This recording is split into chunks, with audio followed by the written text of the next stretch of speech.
Greetings to everyone. In this video, we'll be discussing salient features of the Constitution. संविधान की मुख्य विशेषताएं। तो सबसे पहले तो है क्या? Lengthiest written constitution. Lengthiest written constitution. अब कॉन्स्टिट्यूशन भी क्या होता है? टू टाइप्स के होते हैं, that is written and unwritten. Okay, अब रिटन और अनरिटन का मतलब क्या है? जो रिटन कॉन्स्टिट्यूशन है हमारा, वो अमेरिका कॉन्स्टिट्यूशन उसका एग्जाम्पल है। ओके, और जो अनरिटन कॉन्स्टिट्यूशन है, unwritten constitution, it is British constitution is the example of unwritten constitution. Okay, so what happens कि जो हमारा कॉन्स्टिट्यूशन है वो लेंथीएस्ट कॉन्स्टिट्यूशन है और ये कई सारे सोर्सेस से निकाला गया है। ओके, कई सारे सोर्सेस से अभी हम देखेंगे। मैं नेक्स्ट वीडियो में आपको बताऊंगी कि कौन सा किस किस सोर्सेस से ये निकाला गया है। ओके, अब ये क्या है? इसको कहा जाता है कि रिजिडिटी और फ्लेक्सिबिलिटी, यानी सख्त भी है at a time, this is strict also and this is flexible also. Okay, so अब ये रिजिड और फ्लेक्सिबल कैसे है? Bye article 368। आर्टिकल 368 में क्या है? दो प्रोविजंस दिए गए हैं अमेंडमेंट्स के। ठीक है, दो तरीके के अमेंडमेंट्स हैं। स्पेशल मेजॉरिटी, दोनों में ही स्पेशल मेजॉरिटी है, लेकिन पहली वाली जो स्पेशल मेजॉरिटी है हमारी, जो पहली वाली स्पेशल मेजॉरिटी है, ये क्या कह रही है? ये कह रही है स्पेशल मेजॉरिटी कैसे हो? Two third of the majority of the members present and voting. ठीक है, यानी कि हमें 50% से ज़्यादा चाहिए, मोर देन 50% चाहिए हमें। ठीक है, और दूसरी वाली जो स्पेशल मेजॉरिटी है, यहाँ पर हमें क्या कह रहा है कि half of the total states. ठीक है, तो ये दो तरीके से हम लोग क्या कर सकते हैं? अमेंडमेंट कर सकते हैं। और एक और तरीका क्या है जो कि आर्टिकल 368 में नहीं दिया है, वो है सिंपल मेजॉरिटी का। ठीक है, सिंपल मेजॉरिटी तो आप सभी जानते हैं और ये 368 के अंडर नहीं आती है। ठीक है, अब देखिए नेक्स्ट क्या है हमारा? फेडरल सिस्टम विद यूनिटरी बायस। अब फेडरल सिस्टम मतलब क्या होता है? बेसिकली ये जो फेडरल का कॉन्सेप्ट है, ये पहले से हमारे यहाँ था। फेडरल सिस्टम का मतलब है डिवीजन ऑफ पावर्स। इसका अगर सिंपल मीनिंग हम लोग देखें तो it is known as division of powers. अब डिवीजन ऑफ पावर्स किस में होगा? डिवीजन ऑफ पावर्स अगर इंडिया के कॉन्टेक्स्ट में बात करें तो ये क्या हो जाएगा? यूनियन, फिर हो जाएगा आपका state, and then it would be local. तो जो पार्ट्स हैं वो तीन पार्ट्स में डिवाइड हैं, यूनियन है, स्टेट है और लोकल। ठीक है, this is known as federation. Okay, federal system है। फिर उसके बाद अगर हम देखें क्या है नेक्स्ट हमारा? Parliamentary form of government. Parliamentary form of government मतलब क्या है कि पार्लियामेंट ये पार्लियामेंट जैसे कि आप देख रहे हैं, पार्लियामेंट रिस्पॉन्सिबल है रूल्स बनाने के लिए। रूल्स बनाने के who is responsible? Parliament is responsible for rule. और पार्लियामेंट्री सिस्टम ऑफ गवर्नमेंट को हम लोग क्या कहते हैं? Westminster. It is known as Westminster. Okay, और यही गवर्नमेंट होती है जिसको कैबिनेट गवर्नमेंट बोलते हैं हम लोग। ठीक है, अब इसमें होता क्या है? अगर इसके फीचर्स की हम लोग बात करें तो इसमें नॉमिनल एंड रियल एग्जीक्यूटिव होते हैं, मेजॉरिटी पार्टी का रूल होता है, और इसमें क्या होता है कि लोकसभा होता है, राज्यसभा होता है, प्लस आपका प्रेसिडेंट होता है। ये मिला के हमारे क्या बनाते हैं?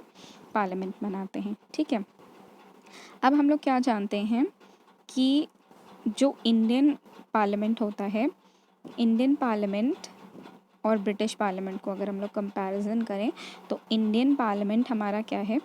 सॉवरेन बॉडी नहीं है ब्रिटिश पार्लियामेंट के तरह। ब्रिटिश पार्लियामेंट का क्या है? सॉवरेन बॉडी है, प्लस जो इंडियन स्टेट है इसका जो हेड होगा वो रिपब्लिक होगा, यानी उसका चुनाव होता है। और ब्रिटिश पार्लियामेंट का जो हेड होगा ये क्या होता है? मोनार्की से होता है, यानी कि ये आपका हेरिडिटी होता है। मोनार्की का मतलब क्या है कि पहले से डिसाइड हो कि कौन होगा। पहले से डिसाइड का मतलब उसके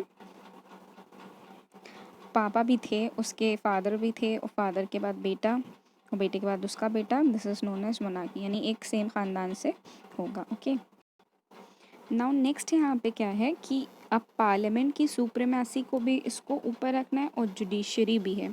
तो इसी वजह से आपको कभी कभी जुडिशरी और पार्लियामेंट दोनों में कॉन्फ्लिक्ट देखने को मिलता है, क्योंकि अमेरिका का क्या है, वहाँ पे जुडिशरी पावरफुल है, और ब्रिटिश का क्या है, वहाँ पे पार्लियामेंट पावरफुल है।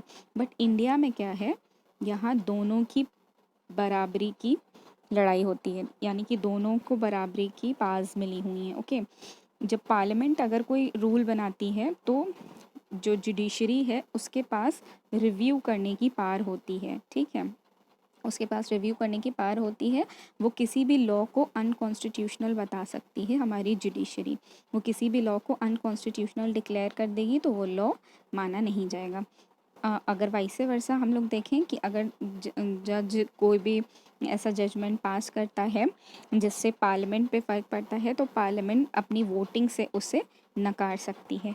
ओके, और एक और प्रोविज़न होता है, अगर पार्लियामेंट चाहे तो नाइन्थ स्केड्यूल, अभी हम आगे जाके पढ़ेंगे नाइन्थ स्केड्यूल, तो वो बहुत सारे आइटम्स क्या कर दिए गए हैं, नाइन्थ स्केड्यूल में डाल दिए गए हैं। और नाइन्थ स्केड्यूल में डालने का मतलब होता है इसके ऊपर जुडिशियल रिव्यू नहीं हो सकता। अब जुडिशियल रिव्यू नहीं होगा तो इसका मतलब क्या है, यहाँ पे पार्लियामेंट की सुप्रीमेसी हो गई। ठीक है, तो इसके ऊपर भी बहुत कंट्रोवर्सी होती है कि किस बेसिस पे नाइन्थ शेड्यूल में हमारी चीज़ें डाली जाती हैं। ठीक है, जो भी सब्जेक्ट्स होते हैं वो किस बेसिस पे नाइन्थ शेड्यूल पे डाले जा रहे हैं। ठीक है, now next is integrated and independent judiciary. अब इंटीग्रेटेड और इंडिपेंडेंट जुडिशरी का मतलब क्या है कि हमारे पास एक सुप्रीम कोर्ट है, एक सुप्रीम कोर्ट के बाद हमारे पास एक हाई कोर्ट्स होते हैं सारे, लगभग सारे स्टेट्स में। अगर कुछ स्टेट्स के नहीं हैं तो उनका सेंटर होता है कहीं पे, और फिर उसके नीचे हमारे लोकल कोर्ट्स होते हैं। ठीक है, तो इससे हमें क्या पता चलता है कि हमारी इंटीग्रेटेड जुडिशरी है। ठीक है, अभी आगे हम जब पढ़ेंगे डिफरेंट टॉपिक्स तो will be discussing in detail. Fundamental rights हमें दिए हुए हैं जो कि 7 थे, अब 7 से वो 6 हो गए हैं। एक फंडामेंटल राइट को एब्रोगेट कर दिया गया है। Okay, now what is DPSP? DPSP मतलब होता है directive principles of state policy. मतलब कि अगर स्टेट कोई पॉलिसी बना रहा है, अगर स्टेट ने कोई भी योजना बनाई है, कोई भी पॉलिसी बनाई है, तो स्टेट्स क्या कर सकता है, स्टेट्स डीपीएसपी को रेफ़र कर सकता है। ये क्या करता है, स्टेट को डायरेक्ट करता है कि आप इस तरह से पॉलिसी बना सकते हैं। अब ये क्या है, ये अनजस्टिफाइबल है, अनजस्टिसाइबल है। ठीक है, अनजस्टिसाइबल का मतलब क्या होता है कि इसे कोर्ट में क्लेम नहीं किया जा सकता, जबकि हमारे जो फंडामेंटल राइट्स हैं ये जस्टिसाइबल हैं, इसे कोर्ट में क्लेम किया जा सकता है। सिमिलरली फंडामेंटल ड्यूटीज़ भी हमारी अनजस्टिसाइबल है, इसे कोर्ट में क्लेम नहीं किया जा सकता। फंडामेंटल ड्यूटीज़ हमारे साइड से होती हैं, और फंडामेंटल ड्यूटीज़ हमारे जो कॉन्स्टिट्यूशन है उसमें पहले से नहीं थी, ये बाद में ऐड की गई हैं फंडामेंटल ड्यूटीज़।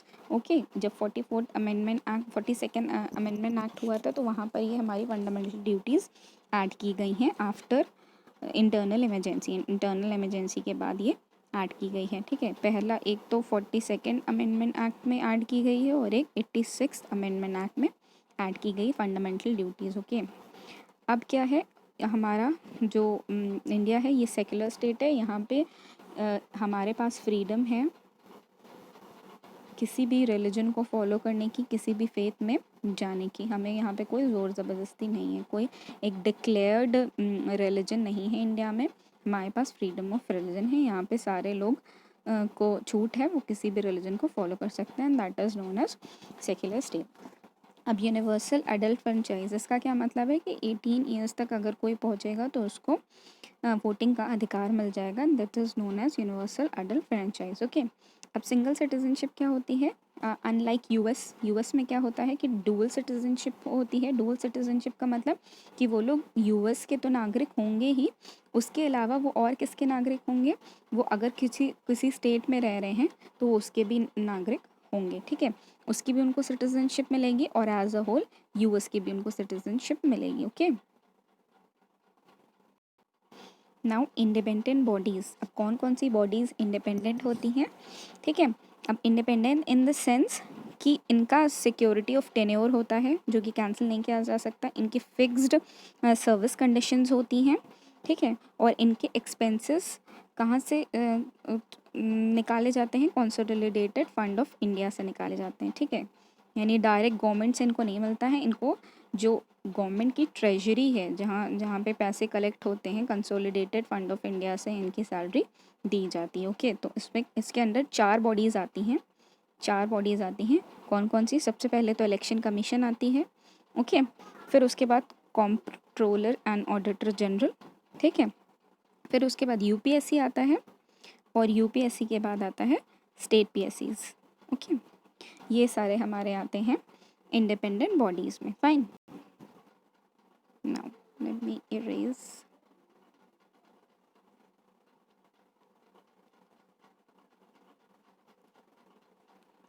अब आता है हमारा emergency provisions, okay. Emergency provisions का मतलब क्या है कि हम लोग 3 तरीके से, हमारे पास 3 तरीके हैं इमरजेंसी लगाने के। एक, हम आर्टिकल 352 अगर लगा दें, आर्टिकल 356 अगर लगा दें, या तो आर्टिकल 360 लगा दें। अभी हम लोग डिटेल में इसके बारे में पढ़ेंगे कि होता क्या है। आर्टिकल 352 इंटरनल अग्रेशन के वजह से हो सकता है, एक्सटर्नल अग्रेशन की वजह से हो सकता है आर्टिकल 352, ठीक है। अगर कोई आर्म रेबेलियन हो गया या ऐसा कुछ हो गया, वॉर हो गया, तो 352 लगाया जा सकता है, ठीक है। आर्टिकल 356 कब लगाया जाता है? आर्टिकल 356 जब कोई राज्य जो है, अगर उसको बोल दिया जाए कि वो अच्छे से रूल नहीं कर पा रहा है, तो आर्टिकल 356 लगता है, जिसको प्रेसिडेंट रूल्स भी कहते हैं, ठीक है। और जो आर्टिकल 360 होता है, ये फाइनेंशियल इमरजेंसीज को कहते हैं, जो कि अभी इंडिया में आज तक कभी नहीं लगी है फाइनेंशियल इमरजेंसी, और जो यूएस में काफ़ी बार लगती रहती है, ओके। नेशनल इमरजेंसी लग चुकी है, और प्रेसिडेंट रूल तो लगता ही रहता है स्टेट्स टू स्टेट्स में, जैसे कि अभी रिसेंटली महाराष्ट्र में लगा था, ओके। अब हम बात करेंगे 3 टियर गवर्नमेंट की। अब 3 टियर गवर्नमेंट में यही होता है। सबसे पहले तो आपको पता होना चाहिए कि 73rd अमेंडमेंट एक्ट और 74th अमेंडमेंट एक्ट जो 1992 में आया था, 1992 में, तो इसी में ये पंचायती राज आया था, और इसमें म्यूनिसिपल कॉरपोरेशन आया था। तो इसी से हमारा क्या होता है, 3 टियर सिस्टम का निर्माण होता है।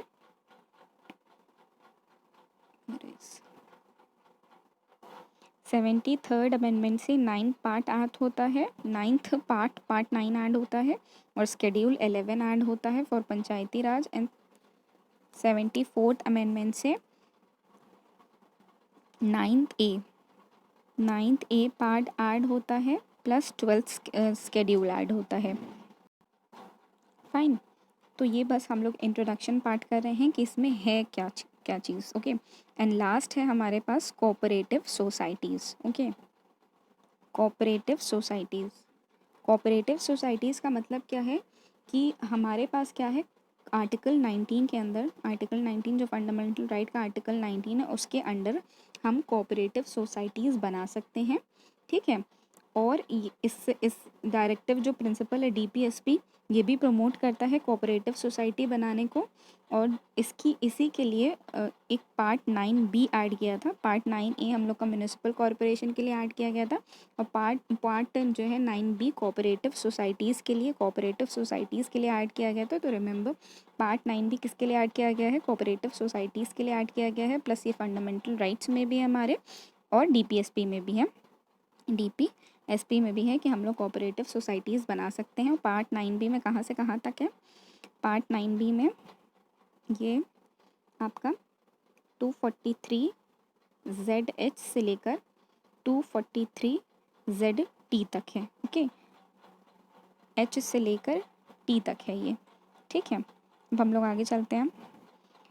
ये वीडियो मैं यहाँ पे ही ख़त्म करना चाहूँगी सबसे पहले तो, क्योंकि आगे जो पार्ट मैंने बताया है उससे और बड़ी वीडियो हो जाएगी, इस वजह से I am terminating this part. So thank you watching this video, and in next part of this video I will be telling you कि कहाँ कहाँ से कॉन्स्टिट्यूशन बोरो किया गया है, और कौन कौन से पार्ट बोरो किए गए हैं, that is very much important.